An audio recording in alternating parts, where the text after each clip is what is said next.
चलिए, तो अभी हम लोग को जानना है अंतर्राष्ट्रीय व्यापार के विषय में, ठीक है। तो अंतर्राष्ट्रीय व्यापार के विषय में चलिए जानते हैं क्या होता है। सबसे पहले जानिए कि राष्ट्रीय के विषय में जानते हैं। राष्ट्रीय का मतलब क्या होता है? राष्ट्रीय और अंतर्राष्ट्रीय में अंतर जान लीजिए पहले। राष्ट्रीय और अंतरराष्ट्रीय। राष्ट्रीय नहीं बोला जाता, राष्ट्रीय बोला जाता है शुद्ध में। तो राष्ट्रीय अंतर्राष्ट्रीय में अंतर जान लीजिए। राष्ट्रीय का मतलब होता है जैसे अपने ही देश में। राष्ट्रीय का मतलब अपने ही देश में। जैसे हम लोग भारत में रहते हैं, तो हम लोग के भारत के अंदर में अगर कोई भी काम हो रहा है ना, ठीक है, तो उसको राष्ट्रीय बोला जाएगा। ओके। और जैसे ही हम लोग अपने देश की भौगोलिक सीमा से, जैसे ही हम लोग का देश का बॉर्डर है, उस बॉर्डर से क्रॉस करके दूसरे देश में अगर चले जा रहे हैं व्यापार करने के लिए, घूमने के लिए या किसी भी कार्य को करने के लिए, तो वह हो जाएगा अंतर्राष्ट्रीय। यानी हम लोग का अपना देश राष्ट्रीय और दूसरा देश अंतर्राष्ट्रीय होता है, ठीक है। इसमें कौन दिक्कत आपको? इसके बाद देखिए, तो अंतर्राष्ट्रीय व्यापार करना, ठीक है। अंतर्राष्ट्रीय समझ लिया, यानी अपने देश को छोड़कर दूसरे देशों के साथ व्यापार करना। अब यहाँ यानी व्यापार का मतलब क्या है? व्यापार का मतलब होता है कि मुद्रा अर्जित करने के लिए, पैसे कमाने के लिए कोई भी अगर हम लोग क्या करते हैं तो वह व्यापार है। चाहे एक दुकान कर लिए, ठीक है, कब वो आता है हवा में चाय बेचने, क्या उसका शुद्ध नाम है बुढ़िया का बाल, ठीक है, तो वो बेचने के लिए आ जाता है लोग, वह भी व्यापार है। कोई सब्जी बेचने के लिए आ गया, क्या जी, ये भी व्यापार है। ये सब व्यापार के अंतर्गत आता है। दुनिया का कोई भी काम अगर आप पैसे के लिए कर रहे हैं ना, ठीक है, कोई भी काम अगर पैसे के लिए कर रहे हैं तो वह होता है व्यापार। कोई दिक्कत, कोई प्रॉब्लम नहीं है, ठीक है। तो व्यापार का मतलब समझ लीजिए, इसमें कोई दिक्कत, यानी पैसे प्राप्ति के लिए किया गया कोई भी कार्य। दुनिया का कोई भी कार्य अगर आप पैसे की प्राप्ति के लिए कर रहे हैं तो वह व्यापार होता है, ठीक है। कोई दिक्कत? अब झाड़ू लगाना तो व्यापार नहीं हुआ। अब जाके किसी के यहाँ अब उसका बच्चा को खिलाने लगे, लड़के खिलाने लगे, तो वो व्यापार नहीं हुआ, ठीक है ना। ये सब व्यापार नहीं होता है, तो है ना। हाँ हाँ, सब्जी बेचना, कपड़ा बेचना, किसी भी प्रकार की वस्तुएं बेचना, फर्नीचर बेचना, पंखा बेचना, इलेक्ट्रॉनिक आइटम से लेकर दुनिया का कोई भी सामान अगर आप बेच रहे हैं तो उसको बोलते हैं व्यापार। अब देखिए, व्यापार की दो प्रकार होते हैं। एक आयात होता है, एक आयात व्यापार होता है। क्या होता है? और दूसरा क्या होता है जी? निर्यात व्यापार, यानी एक्सपोर्ट बिजनेस और इंपोर्ट बिजनेस, ठीक है। व्यापार को अंग्रेजी में बिजनेस कहा जाता है, पता है ना। इतना चीज नहीं ना बताना पड़ेगा, आप लोग तो विद्वान हैं पहले से। क्या? तो आयात व्यापार देखिए क्या होता है। आयात, इसको याद करने का सबसे आसान तरीका समझ लीजिए कि आयात मतलब आया हुआ वस्तु। आयात मतलब आ रहा है, यानी किसी दूसरे देश से, जैसे मान लीजिए कि रूस से अगर हम लोग कोई भी चीज, फाइटर प्लेन खरीद लिए, चाहे कोई भी मिसाइल आइटम्स खरीद लिए, या दूसरा कोई वस्तु अगर खरीद कर अपने देश भारत में लेकर आ गए हैं, तो क्या होता है, यानी यहाँ से लेकर हम लोग अपने देश में किसी वस्तु को ला दिए तो आयात हुआ। क्या हुआ? आयात। अगर हम लोग अपने देश में, मान लीजिए कि अमेरिका से कोई भी वस्तु अगर अमेरिका से अपने देश में मंगा लिए तो क्या हुआ? निर्यात हो गया। ये भी आयात हुआ। उल्टा चढ़िए, यानी हम लोग अपने देश से किसी दूसरे देश में अगर कोई भी चीज भेजते हैं ना तो वह निर्यात होता है। कोई दिक्कत? यानी अपने देश से, यानी स्वदेश से विदेश में कोई वस्तु को भेजते हैं, ठीक है। एक लड़का हमको मिला था, तो उससे हम पूछे कि आपके पापा कहाँ रहते हैं, तो कह रहा है कि विदेश। हम बोल पूछे कि विदेश में माने कौन से जगह में, तो कह रहे हैं कि भाई आपको समझ में नहीं आ रहा है, विदेश में रहते हैं, देश में थोड़ी रहते हैं, विदेश में रहते हैं। अब उसका मतलब था कि विदेश मतलब देश हो गया, देश का नाम है विदेश, मतलब पूरा बहुविध। ठीक है, तो ये चीज समझ लिया है। आयात और निर्यात कौन दिक्कत? अब जाके आप पटीदार के यहाँ से कोई सामान चुरा के अपने घर में लाकर रख लीजिएगा तो नहीं मत समझिएगा कि आयात हो गया, उसको पता चल जाएगा तो निर्यात कर देगा एकदम लाठी डंडा। क्या जी कोई दिक्कत? अब बगल वाला के अगर बैग से कौन चीज आयात कर लिया अपने बैग में, अगर उसको पता चल जाएगा ना तो एक भी बाल सिर में दिखाई नहीं देगा। ठीक है, तो आयात निर्यात हो गया, कौन दिक्कत? आयात समझ लीजिए, यानी आयात मतलब दूसरे देशों से अपने देश में वस्तुओं का आना, आयात हो गया। और अपने देश से किसी दूसरे देश में कोई वस्तु को ले जाकर भेज देना निर्यात हो गया। ठीक है, कोई प्रॉब्लम?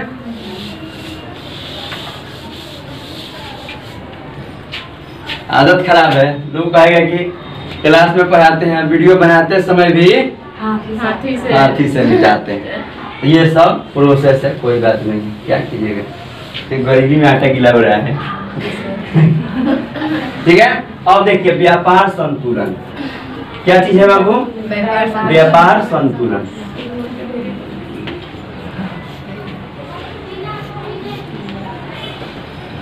अब सोशल मीडिया पर डिजिटलाइज आने के लिए ऐसा थोड़ी है करोड़पति होना जरूरी है, न भी पैसा आएगा फिर भी आया जा सकता है।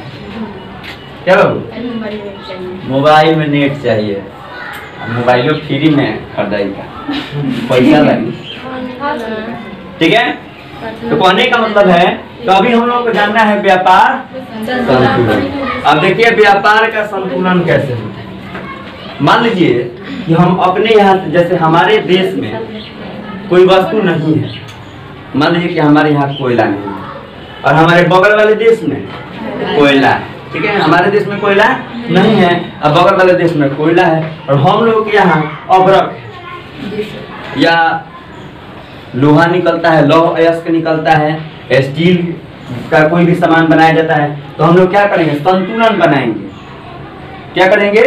संतुलन बनाएंगे कि अपना वस्तु उसको दे देंगे और उसके बदले में दूसरा वस्तु ले लेंगे, पैसा देने का जरूरत नहीं। बोल रहे हैं कि हम तुम्हारे यहाँ पहुँचा देंगे और तुम हमारे यहाँ पहुँचा देना, हो गया बराबर बराबर, कोई दिक्कत? ठीक है, तो संतुलन सब जगह होता है। क्या जी कोनो दिक्कत? नियोजन भी हो गया। हाँ, नियोजन भी हो गया। संतुलन मतलब कोई भी चीज को मतलब तो नियोजन का मतलब भी वही होता है, यानी जहाँ जो चीज नहीं है वहाँ पहुँचा देना। ठीक है, अब कहिए तो दूसरा लेवल से समझा दे। तो कहे का मतलब है, मान लीजिए संतुलन का मतलब होता है इक्वलिटी, बराबर। ठीक है, यानी इक्वल कर देना। हमारे यहाँ कोई चीज नहीं है तो हम दूसरे देश से खरीद लेंगे, और उसके यहाँ कुछ नहीं है तो हम अपने देश से दे देंगे, यानी अंतर्राष्ट्रीय नियोजन कर लेंगे तो व्यापार का संतुलन हो जाएगा। और मान लीजिए कि हम लोग अपने यहाँ से अब उसको कोयला ही बेच रहे हैं तो 10 रुपए केजी बेच के 15 रुपए केजी नहीं ना खरीद लेंगे। क्या जी? तो व्यापार का संतुलन थोड़ी हो गया, वो ऋणात्मक व्यापार हो गया। क्या हो गया? ऋणात्मक व्यापार हो गया, यानी निगेटिव बिजनेस हो गया। ठीक है, कोनो प्रॉब्लम? इसमें कोई दिक्कत नहीं है? काटने दीजिए, मच्छर भी तो इतना अच्छा चीज है, रक्तदान के लिए। आप कुछ नसीब है, ये अपने आप को महान समझिए कि आपकी वजह से किसी का जीवन चल रहा है। क्या दिक्कत है? टेंशन मत लीजिए। ठीक है बाबू, व्यापार आयात निर्यात व्यापार संतुलन समझ लिए। आप व्यापार का क्षमता जान लीजिए। क्या जानना है? व्यापार क्षमता। देखिए व्यापार क्षमता का मतलब क्या होता है, यानी मान लीजिए कि आपके अंदर जितनी कैपेसिटी होगी उतने का ही ना व्यापार कीजिएगा। मान लीजिए कि हमारे यहाँ 100 रुपए की क्षमता है तो हम 500 रुपए का व्यापार करेंगे, ये संभव है? नहीं। तो इसके लिए क्या करना होगा, यानी जितना हमारे पास है मेटेरियल्स, उतनी ही मेटेरियल्स के अनुसार अपना व्यापार करेंगे। जैसे हम लोग के यहाँ खनिज तेल कम है, खनिज तेल मतलब पेट्रोल, खनिज तेल मीन्स पेट्रोल, तो पेट्रोल कम है अगर पेट्रोल कम है तो पेट्रोल को अगर बढ़ाना है तो दूसरे देश से खरीदना पड़ेगा ना, ठीक है। तो हम अपनी क्षमता के अनुसार ना खरीदेंगे। और मान लीजिए खरीदने का औकात है कि चलिए हम 1 लाख करोड़ का खरीद सकते हैं, और वहां पर हम दूसरे देश से कर्ज लेकर अगर 2 लाख करोड़ का खरीद लिए तो वहां पर 1 लाख करोड़ हम लोग का क्या हो गया, कर्ज हो गया ना। और वह कर्ज ब्याज के रूप में जाएगा, और जो देश देगा वह अपने आवश्यकता के अनुसार आपसे कोई ना कोई वस्तु की मांग करेगा, आपको देना ही पड़ेगा। अगर नहीं दीजिएगा तो कहेगा कि हमारा पैसा रिटर्न कर दीजिए, न तो हम आपका फलाना बंदरगाह कब्जा कर लेंगे, ठीक है।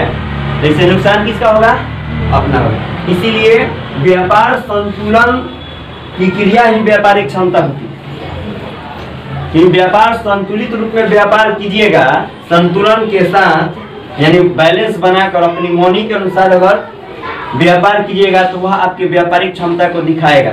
यानी आप सही दिशा में व्यापार कीजिएगा तो धनात्मक व्यापार होगा, यानी वह व्यापार कीजिएगा तो आपके देश की प्रगति होगी, आपके देश में विकास की दरें बढ़ेंगी। और अपने औकात से ज्यादा कर लीजिएगा तब टेंशन में आ जाइएगा, देश में कोई विकास हुए नहीं करेगा, आप दूसरे देश का कर्ज सदाने में लग जाइएगा, मेंटेन करने में। पता चलेगा कि आपके देश का माहौल खराब हो गया, श्रीलंका हो जाइएगा। श्रीलंका का हालत देखते हैं ना, कहीं से कोई अगर दूसरे देश से कोई वस्तु वहां पे जा रहा है खाने वाला चीज, तो लोग लाइन लगा के खड़ा हो जा रहे हैं, मार हो जा रहा है खाने के लिए, ये कंडीशन है। तो व्यापार की क्षमता अगर आवश्यकता से अधिक अगर हम लोग अपनी क्षमता से व्यापार कर लेंगे तो फिर वह निगेटिव व्यापार हो जाता है, यानी नकारात्मक ऋणात्मक व्यापार हम लोग का हो जाएगा। वह व्यापार प्रगति न देकर देश को घाटे की ओर लेकर चला जाएगा और देश का मुद्रा कोष खत्म हो जाएगा, और उसके बाद में हम लोग भी सीरिया और श्रीलंका के हालत में पहुंच जाएंगे। क्या कहीं से दूसरा देश वाला लाएगा खिचड़ी बना के तो लाइन कटोरा लेकर लग जाएंगे, चल बाबू दे दे, ठीक है, क्योंकि बिना खाए हुए तो जिंदा रहिएगा नहीं। यही सब कमी है, ठीक है। तो व्यापार अपनी क्षमता के अनुसार ही होना चाहिए, तो क्या होगा, देश का प्रगति होगा। अब है संसाधनों की उपलब्धता।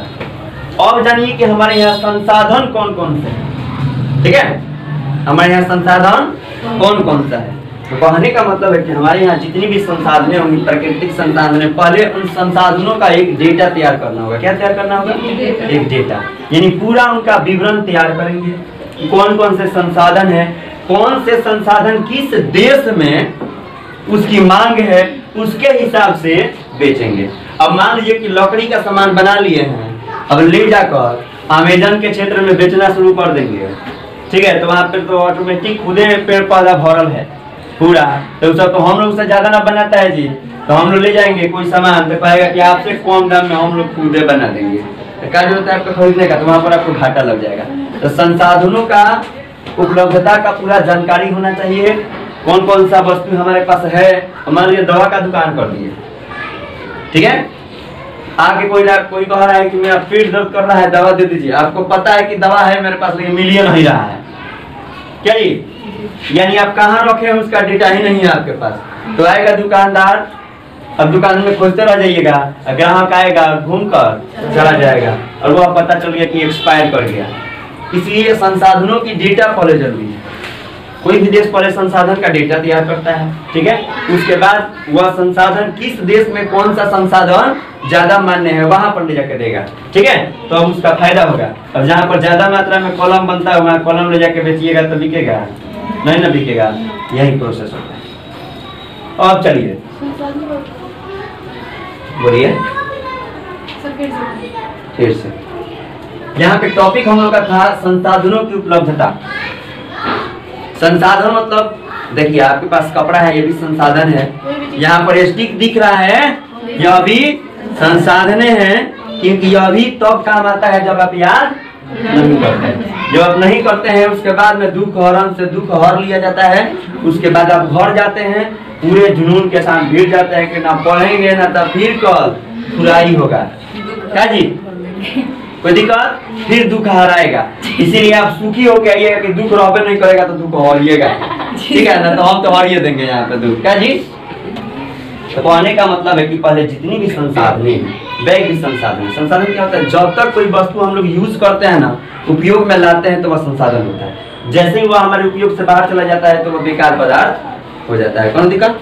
जैसे कपड़ा जब तक पहन रहे हैं हम लोग के लिए संसाधन है, ये चौक से तब तक संसाधन है जब तक लिख रहे हैं। यहीं पर अगर लगा दिया जाए व्हाइट बोर्ड, क्या जी, तो इसका कोई वैल्यू है नहीं है, वहां पर मार्कर का वैल्यू लग जाएगा। ठीक है, ठीक है, ये होता है संसाधन।